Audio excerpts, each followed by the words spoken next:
ఉమ్మడి మహబూబ్ నగర్ జిల్లాలో రెండో విడత పోలింగ్ ప్రారంభమైంది. 29 మండలాల్లో రెండో విడత పోలింగ్ జరుగుతోంది. 634 గ్రామ పంచాయతీలకు గాను 50 గ్రామ పంచాయతీలు ఏకగ్రీవమయ్యాయి. దీంతో 583 గ్రామ పంచాయతీలకు ఎన్నికలు జరుగుతున్నాయి. 12,500 మంది సిబ్బంది ఎన్నికల విధుల్లో పాల్గొనగా 3,000 మంది పోలీసులు గట్టి బందోబస్తు ఏర్పాట్లు చేశారు. ఇక ఇదే అంశంపై మరింత సమాచారం మహబూబ్ నగర్ జిల్లా నుంచి మా ప్రతినిధి ప్రదీప్ అందిస్తారు. Over to you Pradeep. ఉమ్మడి పాలమూరు జిల్లాలో రెండో విడత పోలింగ్ ప్రారంభమైంది.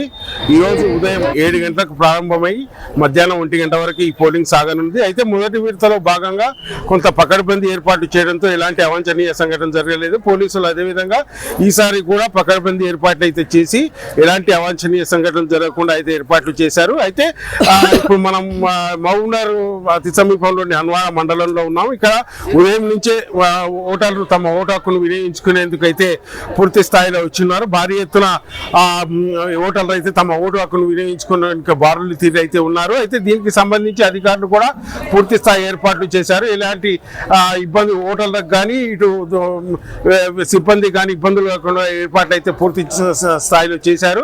అయితే మొత్తం 29 మండలాల్లో రెండో విడత పోలింగ్ జరుగుతుంది.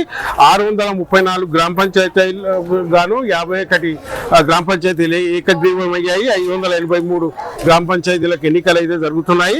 5,806 వార్డులకు గాను 1,051 ఏకగ్రీవమయ్యాయి. 4,755 వార్డులకు ఎన్నికలు జరుగుతున్నాయి.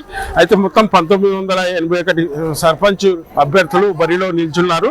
అయితే 13,004 వార్డు సభ్యుల అభ్యర్థులు కూడా బరిలో నిల్చున్నారు. మొత్తం 9,46,000 పైచులకు ఓటర్లు తమ ఓటు హక్కును అయితే వినియోగించుకునేందుకు ఈరోజు పోలింగ్ స్టేషన్లకు వచ్చారు. అయితే మధ్యాహ్నం 1 గంట వరకు ఈ పోలింగ్ జరగనుంది.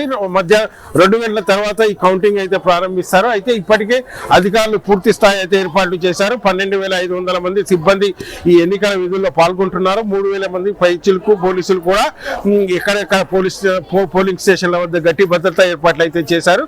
మొత్తంగా మనకు సాయంత్రం 5-5:30 వరకు ఫలితాలు వచ్చే అవకాశాలు అయితే ఉన్నాయి. ఇది ఇక్కడ పరిస్థితి. ప్రదీప్ కుమార్, మెట్రో టీవీ, మహబూబ్నగర్ నుంచి.